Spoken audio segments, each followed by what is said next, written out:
Voilà, de retour sur le plateau de samedi soir, dimanche matin, après ce documentaire que vous avez co-réalisé, Hélène Fresnel. Bonjour. Bonsoir. Vous étiez Bonjour. également la compagne donc, de Bernard Maris. Hervé Lebras est avec nous également. Bonjour. Bonjour. Vous êtes géographe et historien, directeur de recherche à l'INED et directeur d'études à l'École des hautes études en sciences sociales. Et puis Gilles Raveau est avec nous également. Bonjour. Bonjour. Merci beaucoup d'être venu nous voir. Vous êtes maître de conférence en économie à l'Institut d'études européennes à Paris 8, Saint-Denis. Première question pour vous, Hélène Fresnel. Pourquoi ce documentaire? Pourquoi vous avez souhaité participer à ce documentaire avec Hélène Risser qui était avec nous tout à l'heure en première partie?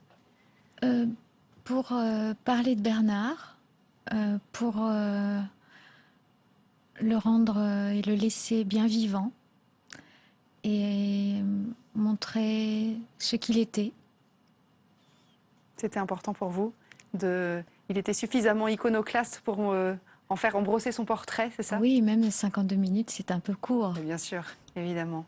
Oui, c'est un homme très riche, très complexe, très doux. Hervé Lebras et Gilles Raveau, vous avez vu ce documentaire avec nous, bien évidemment. Qu'est-ce que vous en avez pensé, vous qui connaissiez l'homme, hein? Vous étiez proche de... Enfin, je ne sais pas d'ailleurs, est-ce que vous étiez proche de lui? Vous le connaissiez peut-être, Monsieur Raveau, vous le connaissiez bien, parce que vous avez été... Ouais, moi, je le connaissais bien. Mmh. Il m'avait recruté, en fait. J'ai enseigné. On a été collègues pendant quelques années. Il m'a recruté à la fin de sa carrière à Saint-Denis, dans notre cher petit institut d'études européennes, qui est un petit lieu de liberté où on peut être économiste et enseigner ce qu'on veut, ce qui est finalement très rare. Et d'ailleurs, ça a été typique de la trajectoire de Bernard, c'est qu'il n'a jamais été enseignant dans une faculté d'économie. À Toulouse, il était dans un institut d'études politiques. À Saint-Denis, il était dans un institut d'études européennes. Dans les deux cas, il enseignait l'économie comme une science humaine, parmi d'autres sciences humaines, à des étudiants qui ne faisaient pas que de l'économie. Et je pense que ce n'est pas un hasard. Par choix. À la fois par choix et à la fois aussi parce que, et je pense que ce que le documentaire montre bien dans l'évolution qu'il a eue, notamment à la fin de sa vie, par choix et aussi par nécessité, parce qu'il a été refoulé, parce qu'il y a des économistes dominants qui estimaient que Bernard Maris était un rigolo, et qu'il n'était pas sérieux et que ce qu'il faisait, ce n'était pas de la bonne économie. On va en reparler tout à l'heure, mais dans ce documentaire, vous avez retrouvé l'homme que vous connaissiez? J'ai appris plein de choses. C'est vrai. Donc ça, j'étais très content de le voir et de découvrir des aspects de la personnalité que je ne connaissais pas, parce qu'avec lui, on avait des relations amicales, mais on parlait quand même surtout d'économie. Il était toujours à l'affût du prochain sujet pour sa prochaine chronique dans Charlie Hebdo. Il me demandait toujours, alors Gilles, quoi de neuf? De quoi est-ce qu'on parle? Vous, les jeunes, quels sont les sujets? Parce qu'il fallait quand même remplir le truc. Il avait en plus une émission quotidienne sur France Inter qui s'appelait L'autre économie à un certain moment. Donc là, j'ai découvert d'autres aspects de l'homme avec grand plaisir. De votre point de vue, Hervé Lebras, c'était également ce documentaire brosse bien le portrait de l'homme que vous avez connu? Oui, alors est-ce que je l'ai connu? Ça s'est passé de la façon suivante. J'ai bien connu l'homme par ses écrits et je crois pouvoir dire qu'il m'a connu aussi par mes écrits. Donc nous nous sommes lus l'un et l'autre, mais en fait, vous êtes nous nous étions jamais rencontrés, sauf le 3 janvier, 4 jours avant son décès, où nous avons eu un dîner très agréable ensemble, à 5. Vous étiez là. Et où l'idée qu'il puisse lui arriver quelque chose était totalement étrangère. On a beaucoup ri, on a aussi discuté. Nos points de vue n'étaient pas toujours les mêmes sur les points qu'il aborde dans son dernier livre. Il venait de rendre son dernier livre un jour avant, d'ailleurs, chez Grasset, en fait, le livre sur la France. il avait remis... C'était une première version. C'était des épreuves qui devaient être travaillées. Voilà. Oui, ça, on le sent un petit peu dans le livre. Donc du coup... juste au moment où, enfin, au fond, nous nous rencontrions et on pouvait non plus simplement discuter par écrit interposé, il a été au fond abattu dans cette sinistre tuerie. Vous dites on n'était pas toujours d'accord. Il était proche aussi de Dominique Seux, son adversaire. Dominique Seux qui est libéral. Il dira d'ailleurs dans une interview, nous aimions nos désaccords. Oui, tout à fait.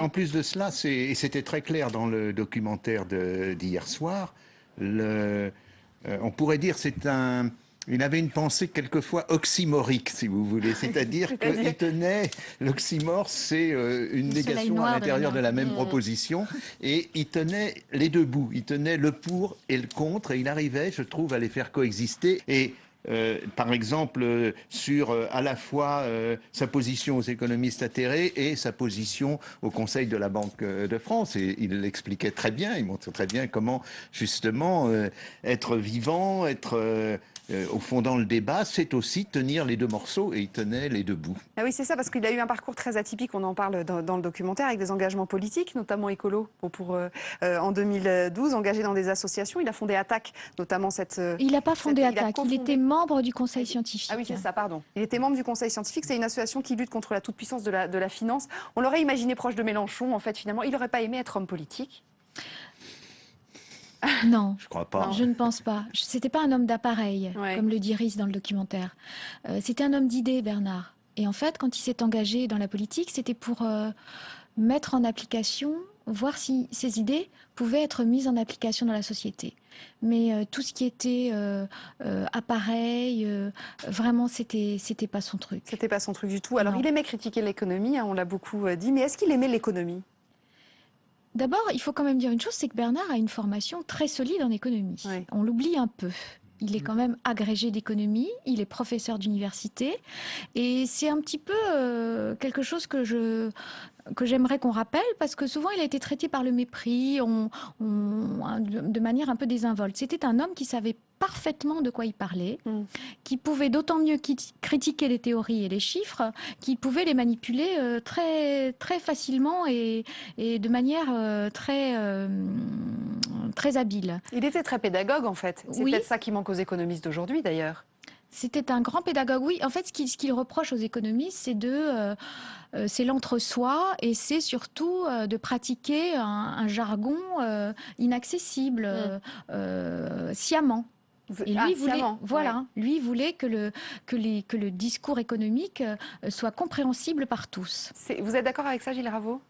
Moi, j'aime beaucoup quand il nous dit l'économie, quand on dit aux gens dans un dîner en ville, je suis économiste, et la première réaction, c'est « Ah, j'y comprends rien ». Moi, j'ai passé comme ça un mariage une fois, à passer tout le repas à expliquer les mécanismes économiques à quelqu'un qui voulait comprendre des choses. C'est vrai que ce souci de dire c'est compliqué l'économie et c'est fait exprès, je trouve que là, il frappe juste. Il y a vraiment quelque chose de fondamental de tenez-vous à distance, nous avons les solutions.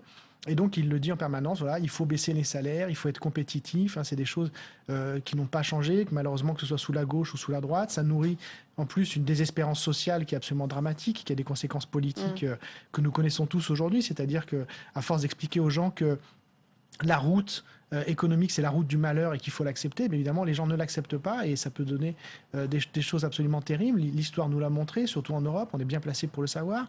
Et je pense que Bernard Maris, derrière son élégance, son charisme, sa jovialité, il avait aussi ce sens du tragique, ce tragique qu'il a rattrapé personnellement, mais ce tragique de l'histoire humaine et ce basculement dans l'horreur lorsqu'on laisse se déferler les forces du marché. Oui. Et donc, il nous rappelle que l'économie, ça peut aussi être vraiment dramatique. Alors, si on revient simplement un instant sur ce côté pédagogue, parce que c'est vrai que c'est très intéressant, c'est vrai que souvent on dit l'économie, j'y comprends rien, c'est un peu rébarbatif. On va réécouter, si vous voulez bien, ce que disait Emmanuel Carrère, l'écrivain, dans le film. En fait, il relit le texte qu'il avait lu au moment des obsèques de Bernard Maris. Écoutez. Je l'écoutais déjà le matin à France Inter. J'aimais ses prises de bec amicales avec Dominique Seux. Je le lisais parfois dans Charlie Hebdo, et j'avais remarqué que j'étais très souvent, presque toujours, d'accord avec lui. Surtout quand il expliquait l'économie, à laquelle je ne comprends rien, et ce qu'il disait, c'est que j'avais raison de ne pas comprendre, que c'était fait pour ça. Ah, j'ai raison de ne pas comprendre et c'est fait pour ça. C'est peut-être cette petite phrase, c'est fait pour ça, qui provoque effectivement ce que vous disiez tout à l'heure. Il n'est sans doute pas reconnu à sa juste valeur d'économiste. C'est peut-être ça, justement. Il a mis un coup de pied dans la fourmilière, en fait. Absolument. Ouais. Vous êtes d'accord avec ça, Hervé Lebras aussi? Oui, d'autant plus que la situation des économistes est assez particulière en France. C'est-à-dire qu'il y a une école, on parle du mainstream, et c'est une école qui est assez dominée par des théoriciens et des mathématiciens, qui n'a donc pas un rapport très précis, on peut le dire, avec le concret de l'économie. Or, Bernard Maris, c'était exactement l'inverse, ouais. C'est-à-dire qu'il avait un rapport qui démarrait, qui partait des sciences sociales pour arriver à l'économie. En général, les économistes français bien en cours partent des mathématiques pour arriver à l'économie. Oui, et oui. ça donne pas des résultats formidables. Un mot de son engagement à la Banque de France. On a beaucoup dit qu'il était iconoclaste et qu'il avait vu un peu cet homme qui vivait dans le 16e et qui en même temps était à la Banque de France et qui en même temps était... c'est assez déroutant. Quand on le connaît, ça n'étonne pas. Mais non, pas du tout, parce qu'en fait, c'était très bien d'avoir une voix qui écoute ce qui se passait chez les puissants. C'est intéressant d'aller voir ce qui se dit, ce qui se décide, quels sont les propos tenus. Pour lui, ça valait le coup, malgré le fait qu'il en mais était oui, très bien sûr. critiqué, parce que c'est vrai que c'est C'était- ce qu'on lui a reproché beaucoup. Mais ça n'a rien à voir avec le fait, comme l'explique Rhys, de devenir banquier d'affaires ou quoi que ce soit. Ce n'était pas du tout ça. C'était siéger dans une instance qui prend les décisions importantes pour les banques. Et donc, lui, il voulait entendre ce qui se disait. Pour le Il voir de pouvait l'intérieur, en écouter fait. et éventuellement servir de contre-pouvoir et de garde-fou contre des choses qui pouvaient se décider entre puissants et entre nantis. Je pense qu'il y est allé aussi pour ça. Gilles Raveau, c'était la bonne démarche, de votre point de vue? Je pense que c'était très intéressant. Et puis, bon, c'est évidemment à l'image de l'homme. Et là où je pense que. Enfin, il y a multiples dimensions dans lesquelles Bernard Maris était unique, mais une qui me parle beaucoup, c'est sa capacité à manier une critique absolument radicale sur le fond et une rondeur, une jovialité, une gentillesse dans la forme. C'est-à-dire que le style Maris, c'était, bon, en plus il avait ce petit reste d'accent toulousain qui enjolivait le tout, mais le style Maris, je pense que c'est ça qui plaisait aux auditeurs de France Inter le vendredi matin dans le débat avec Dominique Seux, c'est que Dominique Seux débitait des horreurs et que Maris arrivait à le reprendre et à le corriger et à quasiment en faire son élève avec rondeur, bonhomie, gentillesse, sans jamais s'énerver. Personnellement, c'est quelque chose que j'ai beaucoup de mal à faire et donc je le prends comme exemple pour ça. Et donc c'est ça aussi, je pense, qui lui donnait ce liant qu'il avait avec les autres, lui permettait comme ça de circuler effectivement entre différentes sphères. Oui, parce que c'est vrai que la question qu'on peut se poser, c'est s'il se sentait marginalisé du point de vue de ses positions. Vous sentiez ça chez lui ou pas?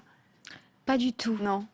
Non, je le sentais très cool en plus par rapport à ça. Il avait ses idées. C'était quelqu'un qui lisait énormément, qui se cultivait en permanence et qui picorait dans toutes les disciplines pour nourrir sa réflexion. On va peut-être revenir sur le personnage lui-même et son tempérament. Et puisque vous parliez de Rhys tout à l'heure, qui est donc le nouveau patron de Charlie Hebdo, on va le réécouter dans le documentaire tout à l'heure. Bernard défendait Houellebecq parce que, en fait, il disait ce bouquin me fait marrer, en fait. Voilà. Ça le faisait marrer. Il y avait quelque chose pour lui de malicieux dans le livre qui lui plaisait. Voilà. Quelque chose d'un peu malin, un peu pervers, un peu fouteur de merde. Et Bernard se marrait en parlant, en fait. Alors comment ça s'est passé son arrivée à Charlie Hebdo, Bernard Maris? Ça s'est bien passé ou pas? Quelle arrivée? Quand il est arrivé, les premiers papiers qu'il a pu faire là-bas. Ah, vous voulez dire les années 90? Ouais, c'est ça. Le début avec... Eh bien, ce qui explique Val dans le documentaire, c'est que il trouvait ces papiers illisibles. C'était des papiers d'universitaires qui, pour la rédaction de Charlie de l'époque, étaient illisibles. Et il y a eu un déclic qui a été une discussion avec Cabu et Val, qui lui ont suggéré de parler comme à des enfants et d'écrire comme s'il devait expliquer des choses compliquées à des enfants. On en revient à la vulgarisation, en fait. Oui, oui, oui. Ça le faisait marrer de faire chier tout le monde. C'est ce que disait Rhys dans une interview que j'ai lue en préparant cette émission au sujet de ses contradictions. C'est vrai? Ça le faisait marrer? Il avait énormément d'humour. Ouais. Et y compris vis-à-vis de lui-même. Hein. C'était un homme qui n'était absolument pas dupe de ses contradictions. Et oui, ça le faisait rire. Et surtout, il avait une espèce de légèreté dans les rapports et même justement dans les débats. Mais c'est étonnant ce que vous dites, parce que quand on a autant de contradictions, on imagine qu'on va être en permanence en train de réfléchir, de remettre tout en question, etc. On ne doit pas être très apaisé. Il n'était pas toujours très apaisé. Ouais. C'est vrai. Ouais. C'était un homme qui cogitait beaucoup, qui, comme dit Lacan, cogitait parfois éperdument. Qui est l'apanage des hommes intelligents. Hervé Lebras, il reste quoi de la pensée de Bernard Maris? Il a un héritier, c'est la question que posait tout à l'heure Hélène Risser en première partie. Oui, je pense que les héritiers n'ont peut-être pas encore tous un nom important, mais Beaucoup d'étudiants ont suivi ces cours, l'ont suivi aussi comme lecteur de Charlie Hebdo, ou comme auditeur de la radio. Donc il aura certainement on peut dire une descendance, parce que il incarne une façon de faire de l'économie qui est beaucoup plus proche, je pense, de ce qu'elle devrait être. On en a fait la critique il y a un instant à propos de l'économie mainstream. Et il faut redonner de la chair à l'économie. Et en plus de cela, c'est ce qui se passe en dehors de France. Quand on voit aux États-Unis, désormais, par exemple, c'est des psychologues qui obtiennent des prix Nobel d'économie, ou même un historien comme Robert Fogel en histoire de l'économie. Donc c'est ce côté-là de l'économie. Et il y a beaucoup en France au fond, de jeunes qui sont tentés par cette approche de l'économie moins formelle, plus intégrée à la société, aux sciences sociales. Vous le voyez dans les cours que vous dispensez, Gilles Raveau, ou pas?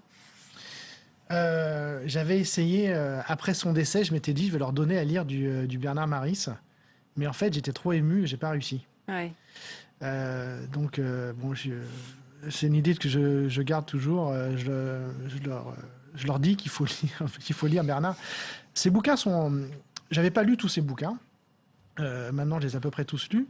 Et ce que vous disiez était tout à fait juste. Et je pense vraiment que, y compris donc par des gens comme moi qui l'aimaient beaucoup, on l'a sous-estimé de son vivant. C'est-à-dire que, comme lui se prenait pas au sérieux et qui revendiquait pas le fait de produire une œuvre et d'être un poseur, etc., on l'a pas considéré, je pense, à sa juste valeur. Alors que par exemple, son anti-manuel d'économie est vraiment une référence absolument excellente et extrêmement solide sur le plan de la science économique. Son ouvrage sur Keynes, l'économiste citoyen, est une perle. Je ne suis pas sûr qu'il y ait un équivalent dans d'autres pays, par exemple. Donc c'est vraiment, il faut absolument lire du Bernard Maris. Heureusement. Et du Houellebecq, hein, si on l'écoutait lui. Voilà, et aussi du Houellebecq. Et heureusement, il y a quand même quelques... Il y a en permanence en France, on a la chance d'avoir une pensée économique critique qui se régénère en permanence. Alors il y a eu Attaque, ensuite il y a eu les économistes atterrés, aujourd'hui il y a l'Association française d'économie politique.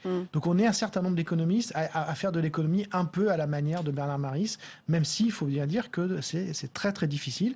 L'université n'aimait pas Bernard Maris. L'université n'aime plus... Il le lui rendait bien d'ailleurs. Voilà, c'est ça, il le lui rendait bien. Lui, je pense qu'il s'en moquait éperdument, etc. Mais si on est un jeune Bernard Maris aujourd'hui, c'est difficile. Alors, on parle beaucoup évidemment de commémoration des attentats, notamment cette semaine. Cette mobilisation pour Charlie et puis pour Paris, est-ce qu'elle vous a surprise et est-ce qu'elle vous a rendu fière, Hélène Fresnel? Après les attentats de novembre, par exemple, notamment. Oui. Ouais. Pour vous, c'était important de Pour moi, c'était important d'être en terrasse, oui. Oui, c'est vrai. Cet esprit Charlie dont on a beaucoup parlé, il en reste quoi chez les Français? Il est toujours là? Oui, moi je pense que Charlie incarne l'esprit français, côté l'esprit rebelle, ironique, drôle, joyeux. Le réveil libre, citoyen aussi peut-être. Un peu, oui, et puis le côté un peu gueulard, voilà. Le côté gueulard. Joyeusement gueulard. Oui, joyeusement gueulard, c'est vrai. Oui, non, je suis d'accord, mais dois-je le dire, je fais partie de la dissidence parce que je travaille avec Ciné Mensuel qui s'est séparé de Charlie Hebdo il y a à peu près. Oui, mais c'est devenu un symbole, c'est-à-dire. Mais c'est un peu, je dirais que c'est quand même le même esprit. Et c'était même d'ailleurs dommage qu'il y ait eu cette scission qui a d'ailleurs. Il y en a toujours eu des scissions, hein, Charlie. Bien sûr, mais chacun a continué de son côté en gardant ses qualités. Simplement pour élargir un petit peu, en ce début d'année, on disait tout à l'heure, évidemment, on a beaucoup de commémorations, etc. On entend beaucoup parler d'optimisme. On a l'impression que les Français ont besoin, l'année a été très dure pour la France, a été très dure aussi individuellement pour tous les proches de ces gens qui ont perdu la vie. Entendre parler d'optimisme maintenant, c'est quelque chose qui trouve écho en vous, Hélène Fresnel, ou pas? Il y a beaucoup de gens qui écrivent dessus en ce début d'année. Je suis assez triste quand même. Ouais. Oui, on imagine évidemment qu'à titre personnel, vous êtes assez triste. Je suis triste de ce qui se passe. Je suis pas très rassurée. Ouais. C'est encore compliqué. Et l'optimisme d'un point de vue de l'État plutôt, d'un point de vue économique? Oui, mais vous savez, c'est toujours le verre à moitié vide, à moitié plein. Oui. Donc on a eu tendance à avoir un pessimisme énorme en France depuis plusieurs années. Et je trouve qu'on revient vers le côté plein du verre. Il se trouve que je travaille avec des historiens sur la période, sur les camps staliniens. Et ils ont des récits de personnes qui sont passées par les camps Remontez-moi le moral, staliniens. Hervé. Et vous allez voir. Et Il y a toujours pire. quand on lit ces récits, on se dit, mais comment ces gens ont pu vivre cela? Relisons On se dit quand Grossman. même, quelque part, pensons aussi à ce qui marche en France, ce qui est sympathique, ce qui peut nous rendre quand même confiants dans La France est l'avenir. un Et beau je trouve pays, qu'il y a, ouais. il y a beaucoup de choses. La Et je trouve résilience. que dans son dernier livre, c'est un peu ce que dit, au fond, Bernard Maris. Quand il dit, si on aimait la France, oui, je crois qu'il faut Ouais. vraiment l'aimer. Il y a des potentialités formidables, bien sûr qu'il y a des comme ça que la problèmes. France se Il ne relève, faut pas les nier. évidemment. Donc, ce retour à l'optimisme, je suis assez content de l'observer. Eh bien, merci à vous trois d'être venus sur le plateau de Samedi Soir Dimanche Matin. Pour terminer la soirée, je vous propose, à l'occasion des 20 ans de la disparition de François Mitterrand, ce documentaire tourné il y a donc plus de 20 ans, alors que l'ancien président était encore à l'Élysée. Un documentaire qui a été tourné dans les couloirs de l'Élysée auprès de François Mitterrand. Le réalisateur a eu accès à tout ce qu'il souhaitait. Il a ressorti ses rushs, donc plus de 20 ans après, pour tenter de comprendre comment l'ancien président, jusqu'au bout, avait tenté de se forger l'image du dernier monarque pour l'histoire. Ça s'appelle Le Prince et son image. Le documentaire est signé Hugues Lepage.